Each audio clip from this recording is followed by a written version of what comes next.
Good morning, YouTubers. I am back to give you a update. It is almost 2 weeks post-op. Tomorrow will be my 2 weeks post-op of the Achilles debridement, the gastrocnemus recession, and the calcaneal spur removal. And in all honesty, it has been rough. These past couple of nights have been rough. I have been dealing with this burning sensation where my leg feels like it feels like hell in the splint. So I've been having to take this nice ice pack that they gave me, this water now, and I've tried to put it inside the splint. And I'm going to show y'all the type of splint that I have, or cast, or whatever you want to call it, but it's very irritating.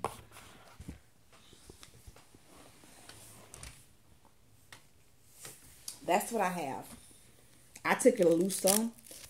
I wanted to be able to stick my hand down in there. So I would stick that little ice pack down in there. But you could take it a loose some. I don't know if I'm not supposed to, but it was actually cutting into my skin.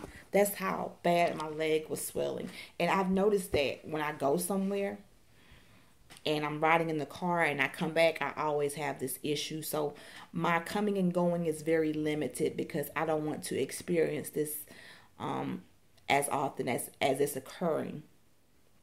But it feels like I accidentally rub my hand on the wound with the stitches, and it feels like my skin is keloid. And I do have an issue with my skin is very easily scarred.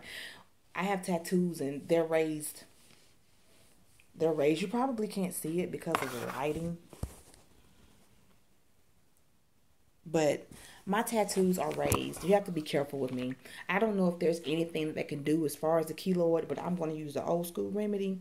If possible, if they don't put that cast on Tuesday, I'm going to use cocoa butter or either shea butter, raw shea butter, and hopefully that gets that down. My son, he was burned when he was about 6 or 7 years old, and he had second and third degree burns, and I used the shea butter on him, and he has very limited scarring. So I'm hoping that it would do something for me.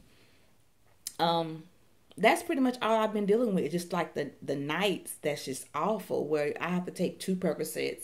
I pretty much go throughout the day without anything at all. If I do, I'll take, like I said, I'll just take the ibuprofen and 4 ibuprofen, and that'll get me through the day until nighttime. And I'll take about 2 Percocets about 10 o'clock, and I'm like a zombie then. But even those, they just take the edge off of what I'm experiencing.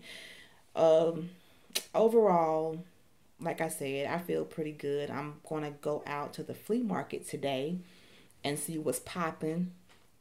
Other than that, that's about it. If you have any questions, just leave the questions in the comments, and I'll make sure I'll log back on to answer them because, hey, I have nothing else to do. I pretty much occupy my time with reading, writing, reading my Bible especially, and working on me. Sometimes I feel like, I don't know if I'm going all spiritual on you, but sometimes I feel like that God puts us in a position to where we can hear from Him and to improve ourselves, or not so much become a better person, but get rid of what's hindering our progression. So I'm taking this time to do that also.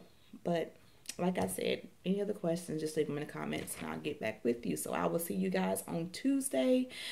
And heads up, don't laugh at me because I'm very dramatic. But y'all be blessed.